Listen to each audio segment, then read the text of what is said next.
जय हिंद दोस्तों, मैं सेबी पंजीकृत सलाहकार नहीं हूं। यह वीडियो केवल शैक्षिक और सूचनात्मक उद्देश्य के लिए बनाई गई है। बोनस, स्प्लिट, कई सारी इंपॉर्टेंट खबरें, आर्डर, सब कुछ डिविडेंड सब मिला है। सबके बारे में बात करेंगे। आप लोग चैनल सब्सक्राइब कर लीजिएगा। सबसे पहले तो मार्केट का ही ओवरऑल हाल देख लेते हैं। ऑयल प्राइस में जो है 16% की गिरावट।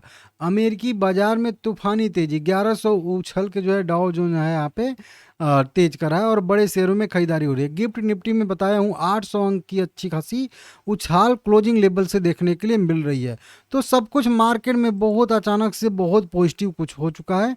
और यहाँ पे क्या हुआ है कि ट्रंप ने जो है ट्रूथ सोशल जो इनका है उस पे जो है 5 दिन के लिए जो है ईरान के ऊर्जा और संरचना पर हर मामले के लिए रोक लगा दी है। मतलब 5 दिन के लिए ये कह रहे हैं कि ईरान के किसी भी एनर्जी ठिकानों पे हमला नहीं करना है। और ये कह रहे हैं कि ईरान के साथ जो है एक समझौता हो रहा है, बातचीत चल रही है। हालांकि इजराइल ईरान ने इसका जो है खंडन कर दिया है और कहा है कि नहीं, ऐसा हमारा कुछ भी जो है यूएस के साथ बातचीत नहीं हो रहा है। लेकिन यूएस कह रहा है कि बातचीत हो रहा है। ईरान ने एक अनाउंसमेंट किया है कि अगर किसी को स्टेट ऑफ हॉर्मुज या जल डमरू मध्य जो होता है उससे अगर किसी को भी अपने जहाज़ निकालने हैं तो $20 लाख टोल के तौर पे ईरान वसूलेगा और उनकी जहाज़ को एकदम जो है आसानी से जाने देगा। तो ये कुछ डेवलपमेंट हुए हैं, इसके वजह से आसानी से यहाँ पे जो है कह लीजिए कि बढ़िया सी तेज़ी आ रही है 800 पॉइंट का गिफ्ट निफ्टी में। ठीक है ना। कुल मिला के 3.5% 4% की गैप ऑफ ओपनिंग दिखा रहा है अभी के हिसाब से। तो ये जो है लाइव यहाँ पे जो दावा किया था अमेरिका ने कि ईरान से बातचीत हो रही है उसको खारिज कर दिया गया है। लेकिन जो यूएस ने अपना स्टैंड लिया है कि हम जो है 5 दिन तक जो है हमला नहीं करेंगे, तो वो एक पॉजिटिव माना जा रहा है। सुजलोन एनर्जी लिमिटेड में एक बड़ी खबर आ रही है। यहाँ पे 40 रुपये पे करेंट प्राइस है, 5% की गिरावट आई है इसमें। और अगर हम लोग इसमें देखेंगे तो इसमें एक जो है मतलब ईडी की तरफ से जो है इन पे 25 लाख रुपए का जुर्माना लगाया गया। छोटा मोटा अमाउंट है लेकिन ठीक है, 25 लाख रुपए का ईडी की तरफ से यहाँ पे जुर्माना लगाया गया। बताया जा रहा बोना फील्ड के साथ जो है एक ट्रांजैक्शन प्रोसेस के मामले में यह जो है इनको बताई गई है। हालांकि कंपनी ने कहा है कि रिजर्व ऑफ इंडिया को, आरबीआई को हमने पहले से ही समय पर सूचित कर दिया है, लेकिन यहाँ पे ये जो है ईडी की तरफ से जुर्माना लगाया गया है। मैटर क्या था कि इस बोना फील्ड ने कुछ जो है आर्डर दिए थे सुजलोन एनर्जी को सप्लाई करने के लिए। सुजलोन एनर्जी वो सप्लाई नहीं कर पाई।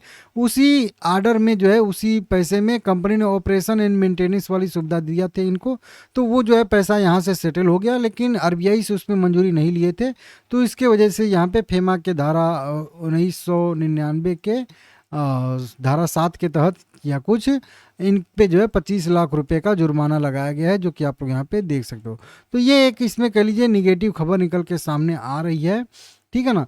तो आरबीआई से अनुमोदन प्राप्त न होने के लिए जो है विदेशी मुद्रा प्रबंधन माल एवं सेवा का नियम, वहीं कह लीजिए 1900 फेमा के 1999 की धारा 7 का उल्लंघन इनको माना गया है और वो जो है जुर्माना इन पे लगाया गया है 25 लाख का। ठीक है, कंपनी पेमेंट कर देगी तो सारा का सारा मैटर सेटल हो जाएगा। एक आईआरएफसी में भी खबर निकल के सामने आ रही है। 90 रुपये पे शेयर ट्रेड करता हुआ दिख रहा है और कंपनी का मार्केट कैप 1 लाख से ऊपर का ही है। अब इस कंपनी ने 12,842 करोड़ रुपए का ऋण मंजूरी दिया है। यहाँ पे एक कंपनी है HURL, ठीक है ना। इसको जो है 12,842 करोड़ रुपया का ऋण कंपनी देने वाली है। ये इसके लिए कल के लिए पॉजिटिव रहेगा। कंपनी का नाम है हिंदुस्तान अर्बन और रसायन लिमिटेड, जिसको 12,842 करोड़ का लोन जो है आईआरएफसी देने वाली है। ये एक लॉन्ग टर्म का जो है लोन रहेगा। तो बढ़िया है, कंपनी इसी तरीके से लोन बांटती है। तो जब भी कंपनी कोई बड़ा लोन देती है तो वो उसके लिए आईआरएफसी के लिए पॉजिटिव माना जाता है। तो आईआरएफसी में कल हो सकता है कि अच्छा खासा मोमेंटम देखने के लिए मिले। और अभी बता भी रहा हूँ कि हमारा गिफ्ट निफ्टी 800 पॉइंट ऊपर भी है, तो अच्छा खासा गैप ऑफ ओपनिंग की भी संभावना रहेगी कल के डेट में। इसको आप लोग देख लीजिएगा। इनके मैनेजिंग डायरेक्टर और चेयरमैन जो है मनोज कुमार दुबे, उन्होंने भी इस पर जो है अपनी प्रतिक्रिया दी है और कह रहे हैं कि अच्छा खासा हम लोगों का यहाँ पे व्यू है। अडानी टोटल गैस लिमिटेड में भी देखेंगे 6-7% की गिरावट आई है, 514 रुपये पे ट्रेड कर रहा है। अब कंपनी एसएम की लिस्ट में थी और इसी वजह से शेयर में लगातार जो है गिरावट देखने के लिए मिल रही थी। अब एसएम का लिस्ट से बाहर आ चुका है अडानी गैस। 24 मार्च 2026 से बताया जा रहा है कि यह एसएम की लिस्ट से बाहर हो जाएगा। एक लीगल रिसोर्सेज लिमिटेड भी है, तो ये भी बाहर आ रही है एसएम की लिस्ट से। दोनों साथ में ही गए थे तो साथ में बाहर आ रहे हैं। कल अडानी गैस के लिए भी अच्छा खासा पॉजिटिव माना जाएगा, पॉजिटिव चीज़ रहेगा ATGL शेयर के बारे में, ठीक है ना। अब देखिए अगला आ जाएगा IRB इंफ्रास्ट्रक्चर डेवलपर लिमिटेड। हालांकि डिटेल वीडियो इस पे बनाया हूँ इसी चैनल पे। 40 रुपया करेंट प्राइस का ट्रेड करता हुआ दिख रहा है। कंपनी ने बोनस शेयर दिया था 1:1 के रेशियो में। रिकॉर्ड डेट 1 अप्रैल 2026 तय किया गया है और 31 मार्च खरीदारी करने का इसका लास्ट डेट रहने वाला है, नोट कर लीजिएगा। 2 अप्रैल को शेयर क्रेडिट होगा। एक कंपनी का मीटिंग था, बायोजीन फार्मा केम इंडस्ट्री लिमिटेड। 93 पैसे पे केवल शेयर ट्रेड कर रहा है। 48 करोड़ के मार्केट कैप वाली कंपनी यह है और इस कंपनी ने भी बोनस शेयर अनाउंस किया था, मीटिंग डेट रखा था। अब बोनस कंपनी ने 1:6 के रेशियो में तय किया, क्योंकि कुछ फंड बहुत ज़्यादा था नहीं कंपनी के पास, तो हर 6 शेयर के बदले में 1 शेयर बोनस का घोषित करेगी कंपनी और टोटल 7 शेयर इसके हो जाएंगे, इसको देख लीजिएगा। वहीं पे एक और कंपनी है हिंद रेक्टिफायर्स लिमिटेड भी है। 1435 रुपये करेंट प्राइस है 4% की गिरावट के साथ। यह कंपनी भी बोनस शेयर दे रही है 1:1 के रेशियो में। 2 रुपये फेस वैल्यू वाले 1 शेयर रहेंगे, 2 रुपये फेस वैल्यू वाले एक नया शेयर कंपनी जारी करेगी। 27 मार्च 2026 कंपनी ने रिकॉर्ड डेट एक्स डेट तय किया है और 26 मार्च खरीदारी करने का इसका भी लास्ट डेट रहने वाला है, इसको नोट करके रख लीजिएगा। अगला शेयर आ जाए कंसाई नेरोलेक पेंट लिमिटेड। 160 रुपये करेंट प्राइस का ट्रेड करता हुआ दिख रहा है। कंपनी हम लोगों को 6 मई 2026 को अपना मीटिंग डेट तय किया है रिजल्ट घोषित करने के लिए और साथ में कंपनी डिविडेंड भी घोषित करेगी। बाकी डिविडेंड जब घोषित करेगी तो मैं आप लोगों को बताऊंगा। एक और कंपनी है हिंडाल्को लिमिटेड भी है, हिंडाल्को इंडस्ट्री लिमिटेड। 840 रुपये करेंट प्राइस का ट्रेड कर रहा है।